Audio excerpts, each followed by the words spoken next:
वर्ध्याच्या कारंजा तालुक्यातल्या ढगाभुवन इथं महाशिवरात्रीच्या निमित्तानं भाविकांची मोठी गर्दी होत असते।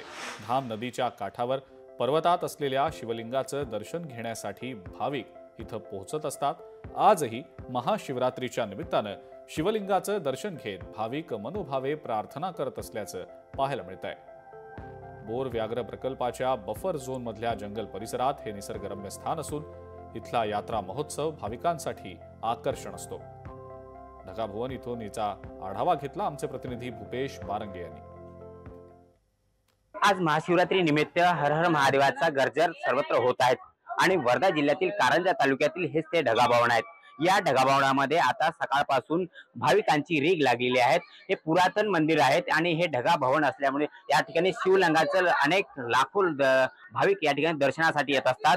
विदर्भातलं हे लहान महादेव म्हणून ओळखलं जातं आणि या लहान महादेवाचं देवस्थानाचा भाविक दर्शन घेत असतात। अनेक वर्षापासून ही यात्रा भरली जातात। हे आताही सुरू आहेत।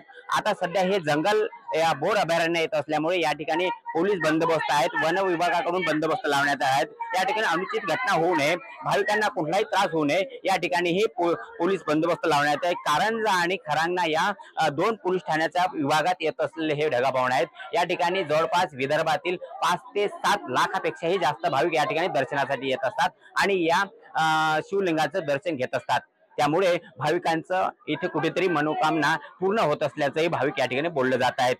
कॅमेरामॅन गौरवसह भूपेश बारंगे, लोकशाही मराठी, ढगाभवन, वर्धा।